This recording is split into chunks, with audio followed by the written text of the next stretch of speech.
Luka Doncic looks like a man having a lot of fun. Dallas, on the other hand, Charlotte wants to force the Lakers to take their injured setter, and the Dodgers rehire a front office exec after he got ran out of scum Francisco. Good morning. I'm James. This is your daily dose of sports and snark for the greatest sports city in the world, Los Angeles. This is the faithful Angelenos morning report. It's February 11th, 2025. We are here broadcasting from Ice Station Alpha in Portland, where it is currently a balmy 26 degrees, which sucks for me. But if you like being in the know about LA sports, clickety-clack the like button. Clickety-clack the subscribe button. There's a notification bell. Hit that. It'll let you know when we drop new content. Sharing is caring. Let people know exist, and by all means comment. And we got a lot of Lakers stuff to talk about, because before we go through the news and notes, there is a look at the scoreboard. Lakers 132, Utah 113. Domination with Doncic, just not necessarily from Doncic. In his highly anticipated Lakers debut since a blockbuster trade about a week ago, Luka Doncic only scored about 14 points. But that was to be expected. This was his first game since Christmas. He was also on a minutes restriction. So no, what this game was obviously about was a team inspired by embracing its future franchise icon. In a franchise just littered with icons. They literally have like an army of concrete soldiers out in front of crypto.com of all the Lakers icons.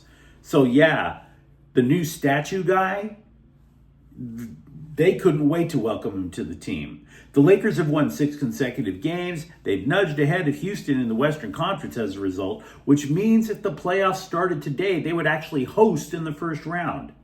The Lakers obliged Doncic at every turn.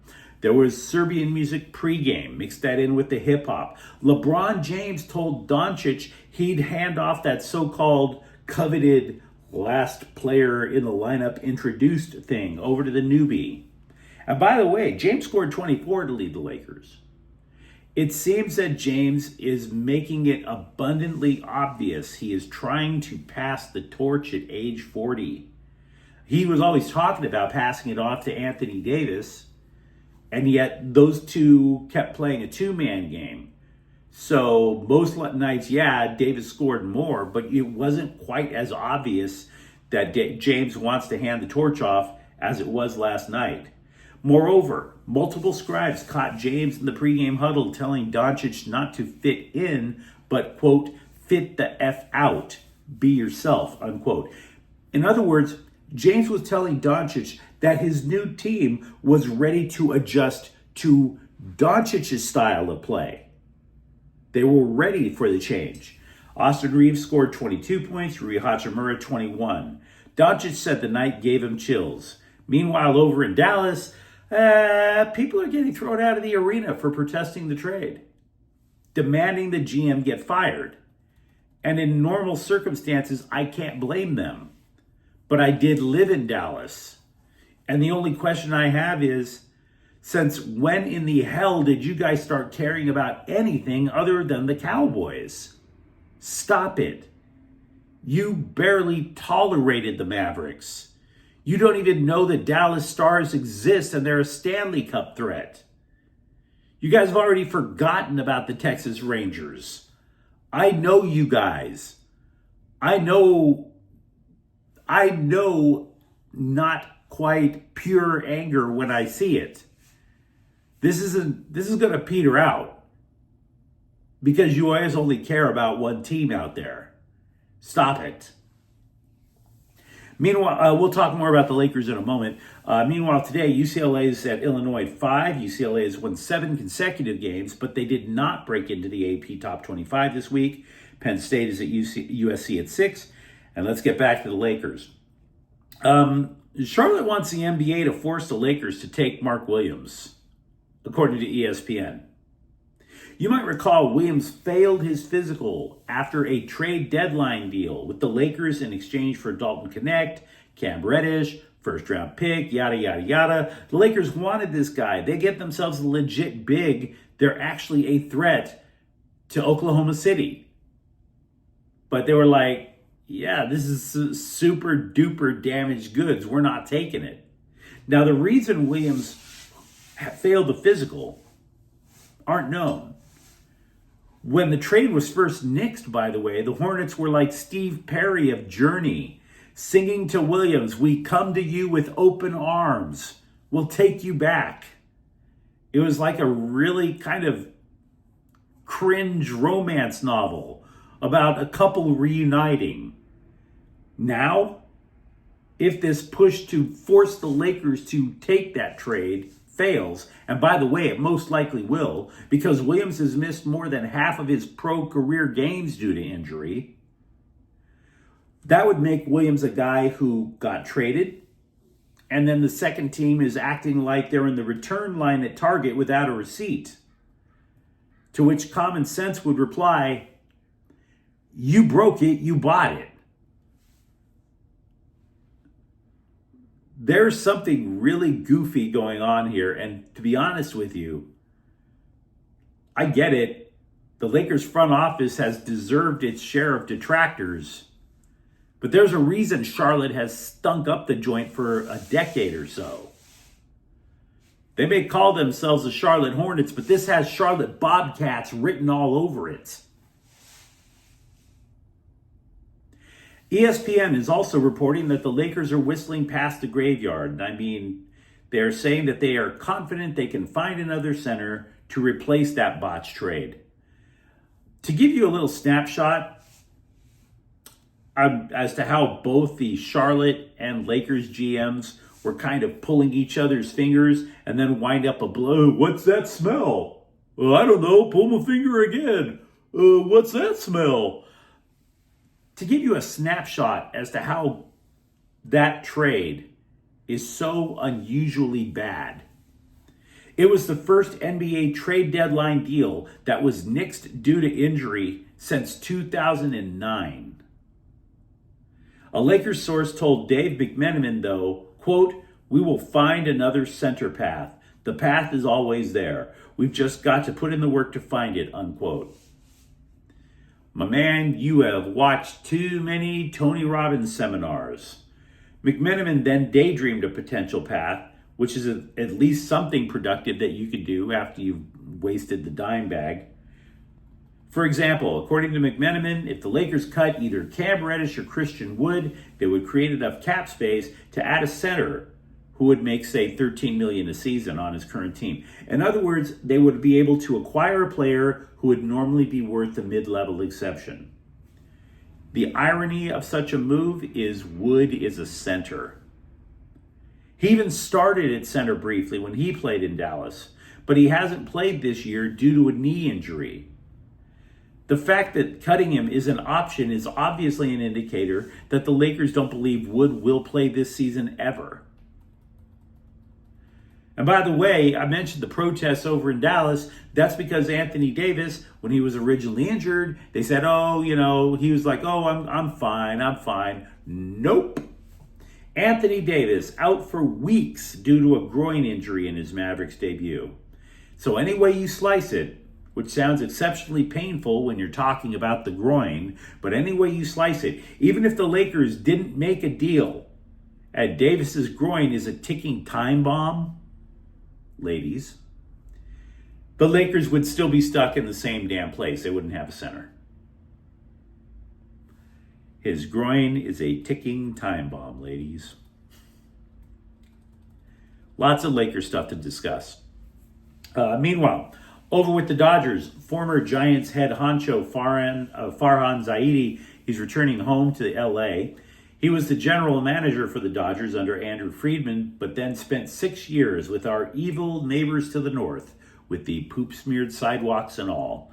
Now, to be clear, the Dodgers already have a general manager, so the Athletic is calling Zaidi a special advisor, in that he's not only going to work for the Dodgers, but also for owner Mark Walter's other sports ventures.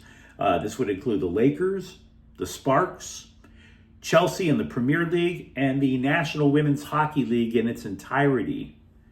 When Zaidi ran the Giants as their president of baseball operations, that franchise was the only team to stop a Dodger domination of the NL West, albeit briefly. The Dodgers have won the NL West every year since 2013 but one. That was when the Giants won it in 2021. Side note, a number of Dodger bloggers have taken to the interwebs saying that bringing back Kike Hernandez was the ideal coda to a perfect offseason. Perfect? Any of you keyboard warriors remember Clayton Kershaw? You short attention span having bastards? Nobody remembers a 3-time Cy Young Award winner. None of you? What meds were you prescribed? You don't even want Clayton Kershaw as a number 5? A spot starter? Really? Franchise legend? Perfect. Stop it. Widen your vocabulary. Clayton Kershaw should be back in Dodger blue. Then what are you going to call it? Extra crispy perfect? Oh, there's original recipe perfect. Now with Kershaw, it's extra crispy perfect. Chef's kiss.